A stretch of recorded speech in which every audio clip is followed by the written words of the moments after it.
Which are the two biggest pools of data on the planet? The Indian pool of data and the Chinese pool of data. They also have 1.4 billion people. We have bigger population than them. We allow more freedom. We allow our people to do more dynamic things. So we have, in fact, more interesting data. What's the second strength? The second strength, and what do you need in difficult times? You need food. Who produces our food? Our kisans produce our food. Our laborers produce our food. This is what gives us strength. This is what allows that data to be produced. This is what allows that brilliance to be generated. And we fought for food security. Food is abundant today. So that's the second thing. And the third thing, what do you need to run a modern country? You need energy, you need fuel, you need petrol. So these are the three things that need to be protected in turbulent times. Our people and our data, our food supply, the ability to produce food, and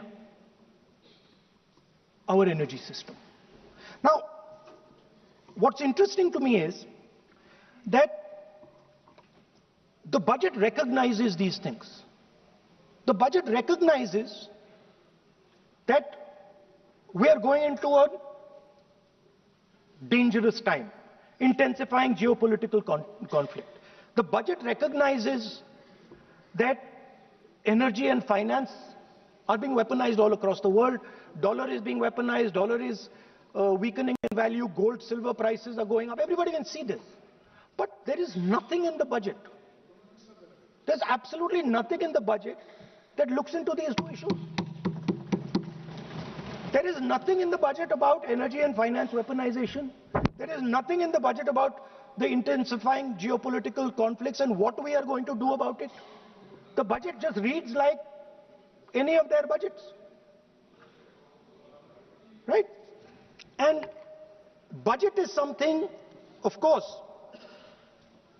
that comes once a year. But in parallel to the budget, something new has happened. The US deal. We have made a deal with the United States. Now, one thing I'd like to make very clear, and this is something that is not well understood. In a contest between the United States and China, the single most valuable asset is Indian data. If the Americans want to remain a superpower, please understand what I'm saying. It is very profound what I'm saying. If the Americans want to remain a superpower, and if the Americans want to protect their dollar, the key to that is Indian data. Why? Because the Chinese have a data pool of 1.4 billion people. And you can take European data, you can take African data, you can take American data, add it all up. It does not compete with Chinese data. So the real fight that is taking place, I'm saying what is our strength? I'm saying if India is going to go to the table, then what do we put on the table? What do we say? Listen, this is what we put on the table. And what we put on the table, it's beautiful. What we put on the table is our people. Their wisdom, what they do, their likes, dislikes, their imagination, their fear. This suddenly in the 21st century has got value. In the 20th century it had no value. I remember so many people saying that population is a weight, population is a disaster. No, population is the biggest asset you can have. It's a strength. But it's only a strength if you recognize that data is important. Now, what is surprising to me? What happened in the deal? If the India alliance was negotiating with President Trump, I will tell you what we would say. The first thing we would say is, President Trump, the most important thing in this equation is Indian data. You want to protect your dollar? You want to protect your dollar? We are your friends. We appreciate you. We want to help you protect your dollar. But please remember that if you want to protect your dollar, the biggest asset that can protect your dollar is lying with the Indian people. First thing. Second thing we would say, President Trump, if you want access to this data, then please understand that you are going to talk to us as an equal. You are not going to talk to us as if we are your servants.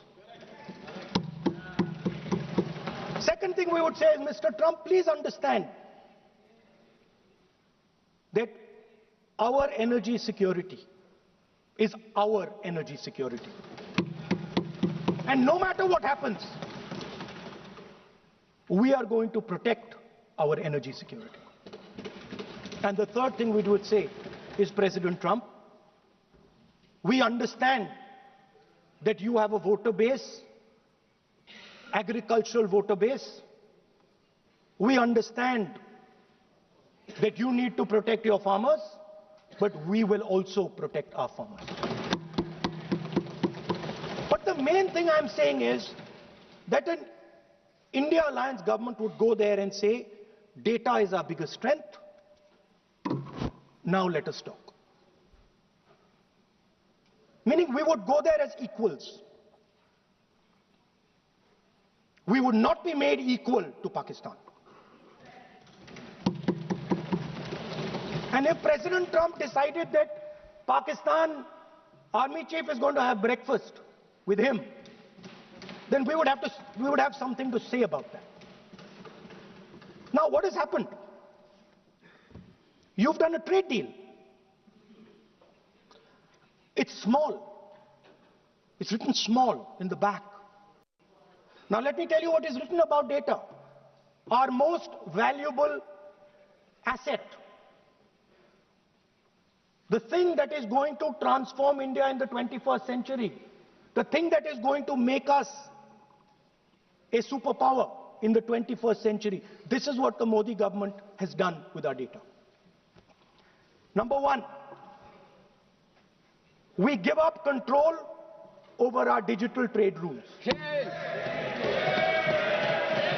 Number two, there is no need for data localization.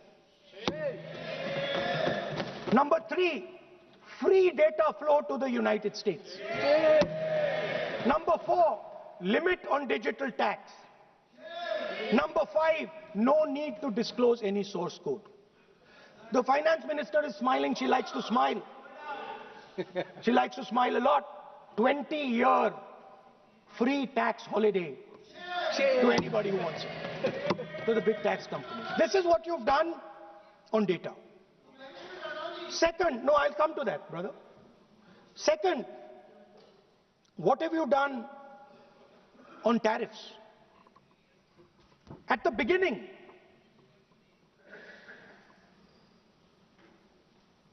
%3 was the average. 3% was the average. It has now gone up to 18%. A 6% increase. 6x increase. Sorry, thank you. US imports to go up from $46 billion. You're talking about our budget. US imports to go up from 46 billion to $146 billion. I mean, this is absurd. This is absolutely absurd. And they have no commitment to us. We have a commitment to them. We are going to add $100 billion a year to your imports, and no commitment to us. We're just standing there like fools.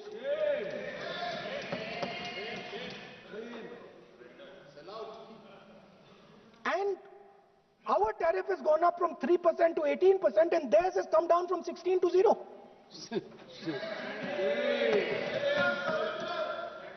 Now, I understand that the people across the aisle here want to protect our country. I understand the people across the aisle here value our data. I believe they do. I also believe that the Prime Minister understands that India's biggest asset is its people, and as a result, its data. I know that. I do not believe for 1 second that the Prime Minister does not understand this. Next, textiles. I visited a Gurgaon factory recently, and I asked them what's going on. They said, we're finished as a result of the tariffs. Now what have you done? The United States has reduced Bangladesh's tariff to 0. And our tariff is 18%. What do you expect our textile people to do? They're dead. They're finished. The entire textile industry is gone because their competitor is Bangladesh. If Bangladesh imports US cotton, they have 0% duty. Finished. Textile industry gone. Let's talk about energy. What we need for the data, what we need for our food, what we have fought for, energy security, gone.